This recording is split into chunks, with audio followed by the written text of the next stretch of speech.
Good morning, beautiful people. It's 8:02 a.m. Chicago time on Tuesday, the 2nd of May, 2023.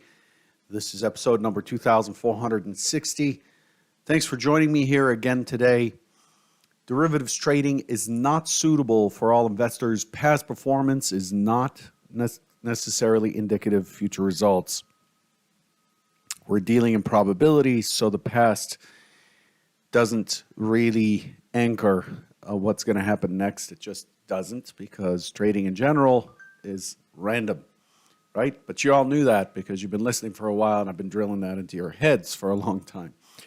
All right, so let's go over to our convergent trading summary sheet here, pre-market summary sheet. Again, you can always get this directly by going to Twitter and following Convergent Trading. You can find that at twitter.com/conv, C-O-N-V, trading, as shown in the bottom right corner, which is obscured by my logo on YouTube, it looks like.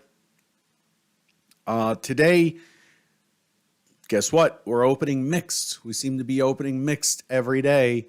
We're actually slightly off. I would say it's mild risk off since the sheet was published, as the market has sold off a little bit here and pushed new lows since the sheet was published about 15 minutes ago.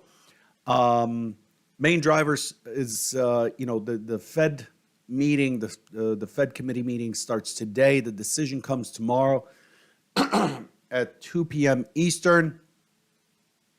The RBA, the Reserve Bank of Australia, has unexpectedly hiked rates and maintains a hawkish forward guidance. U.S. Treasury Secretary yelling debt ceiling could become binding as soon as June 1.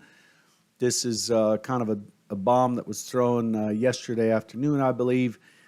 Biden and McCarthy set to meet to discuss debt ceiling. And debt ceiling May 9th, President Biden has been telling the majority speaker of the House to take this off the table in terms of a political fight. What they're asking for in return is not substantial enough to hold up or to cause a spike in interest rates and a default, which doesn't happen. I mean, they could shut down the federal government, which they've done many, many times.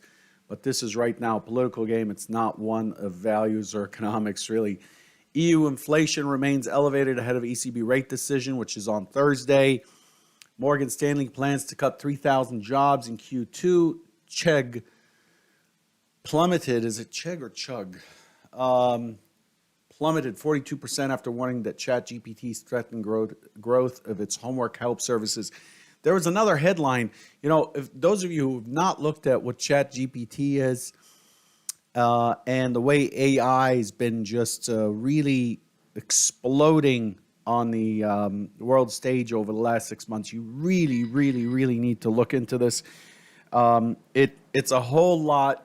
Not looking into this is a whole lot like maybe in 1988, ignoring this thing called the internet. This AI, the pervasiveness of AI. Actually, I think IBM announced that it is putting a hold on jobs, on hiring for jobs that can be done with ChatGPT, with AI, and so. This is going to have a tremendous impact on the job market. We may see the JOLTS job openings number fall pretty good over the next year or so. But it's something to look into. I mean, the technology is incredible and somewhat scary, actually, because they're predicting that it would reach kind of a human-like intelligence by the end of the decade or so. Anyway, so JOLTS at 10 this morning. We did go over the main numbers for today, but overall, The jolts are expected at 9.775 million, which is lower than the 9.931 million prior. That's what's expected. Jolts are really important for the Fed. It tells us how much hiring pressure there is. We get factory orders at 10, expected at 1.1%. Prior is negative 0.7%. And then we get the API crude oil stock change after the close at 4:30. And then that just wraps things up. Looking at the S&P, again, it's a mild risk off so far. The auction is quite balanced. It's got a kind of a low belly to the profile, but the auction is balanced. We've traded 147,000 contracts in the overnight session. 71% of those occurred below the prior close, so 71% short inventory this morning. So the inventory is short this morning, and the range is 17 and a quarter, which is pretty small. The high of 41.91 is actually in line with yesterday's mid and low volume node. We'll look at that, and then the point of control is at 41.80, which is higher than the magnet at 41.55 to 53. We're above the magnet. The ES looks to be rolling over, but we're still maintaining a pretty good hold on prices. So here's what it looks like. This is our overnight profile here, and you can see that it's pretty balanced. Currently, full session VWAP and the point of control are on top of each other. Mid is just slightly above. And what we've done is we've tested and rolled over. We've tested. Why are my orders in here?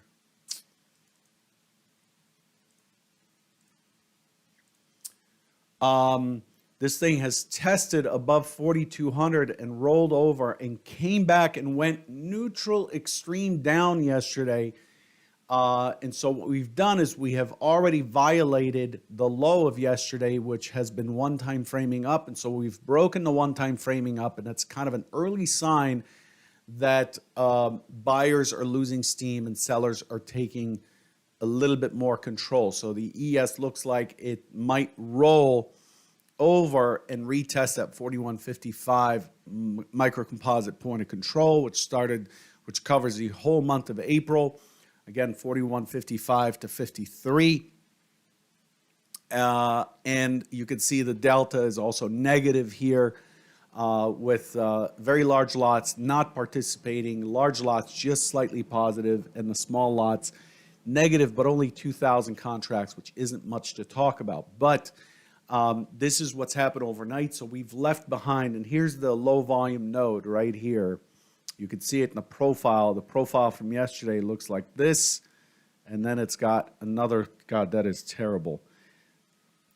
Beautiful taper. Look at that taper in the profile from yesterday. That's what we call a decent top, right? This is a nice little excess here, and we pull in one distribution, and then we have a second distribution, and then the overnight session essentially tested that the top of the lower distribution has accepted these lower prices so far with the overnight point of control below the range. And then what that looks like to us, if we go to the ES and expand, what this looks like is this is a runaway day, a bit of a runaway day. This is a neutral extreme down reversal at the top, which is very often often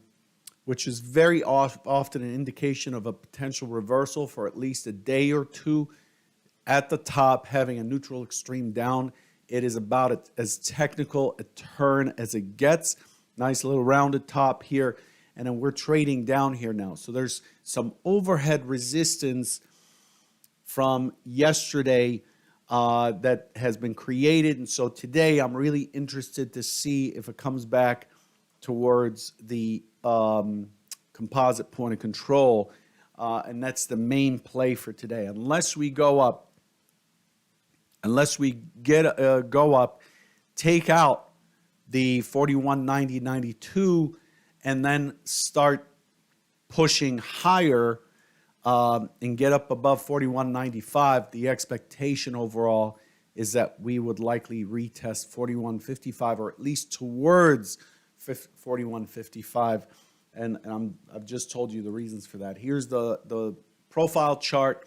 Overall, you can see the IB was inside of the range, and then the settlement is right at the IB low from yesterday. A nice little fat profile after an elongated P-shaped profile and a multi-distribution profile. These are trend days to balance, neutral extreme down, expect a rotation down. Classic auction market type of action today.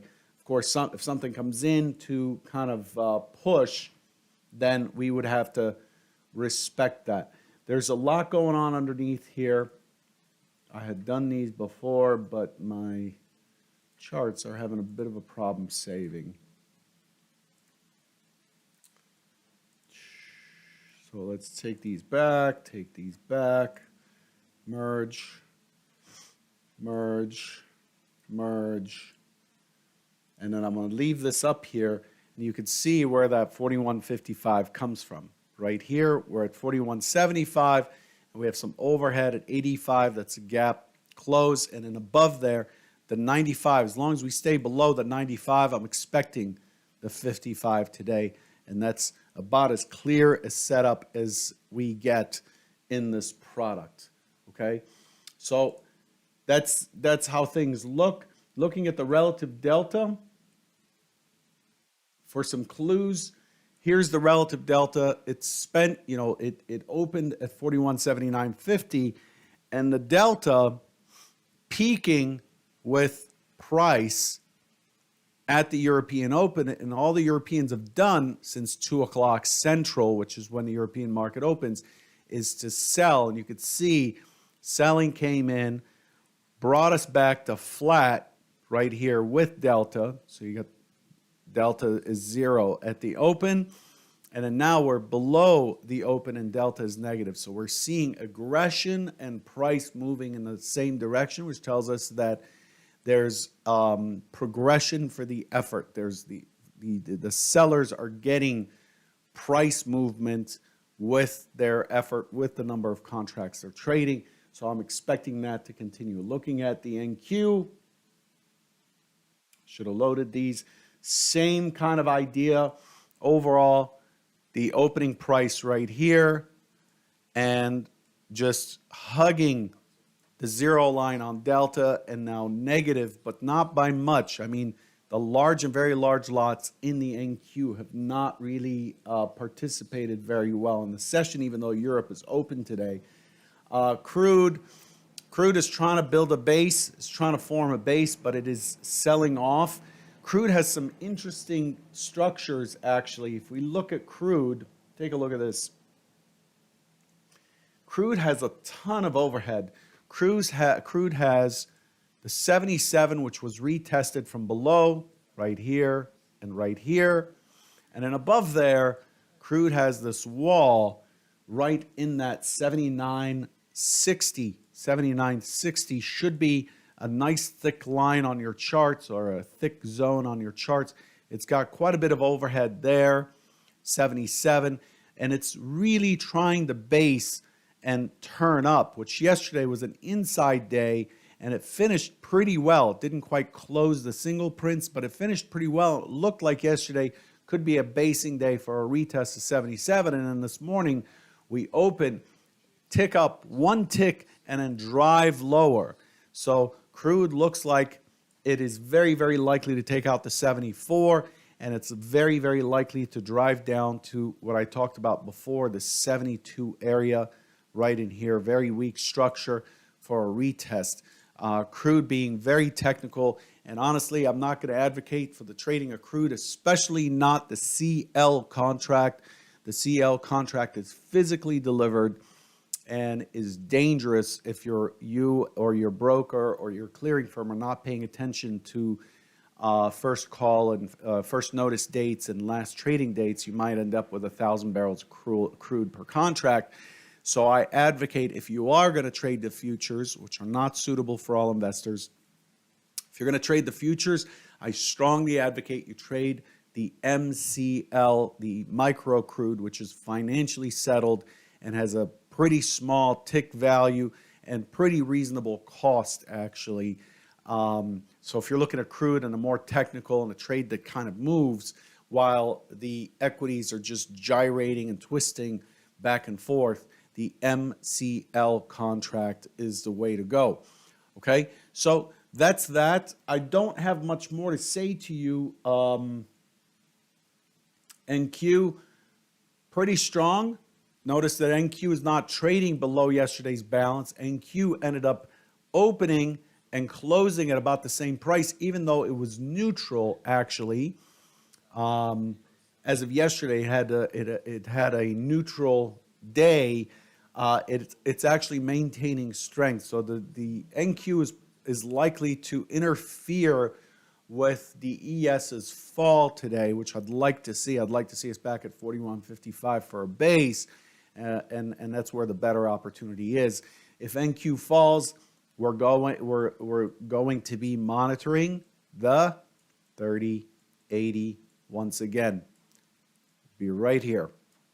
Okay, that's the balance for April, the equivalent of 41.55 in the ES. But the NQ is just pretty strong. I mean, it's basically unchanged on the session so far. In contrast, you look at the Russell, and this thing cannot get off its ass. It's trading in a range. It's been trading in a range for about 2 months, almost 2 months, about 7 weeks or so. And it's just trading in the middle of the range, with this 1780 area being kind of the center of mass here. 1780, the 1780 line right in here.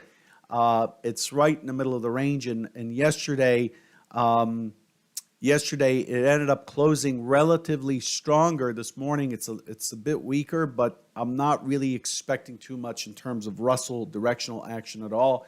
It has not been able to get away, despite whatever news there is, it hasn't been able to get away from the middle here. There's just no money moving into that product currently.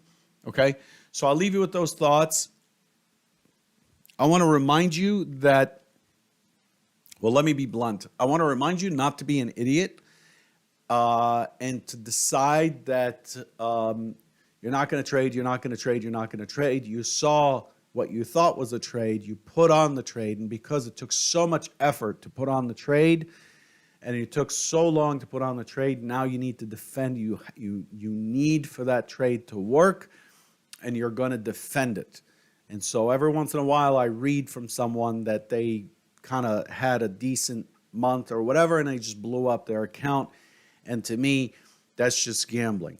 The idea here is that the reason we cannot be experts at trading, there's no such thing as an expert in trading. There's no consistency in trading. This is something you have to kind of learn to live with. It's very counterintuitive or unnatural for most people.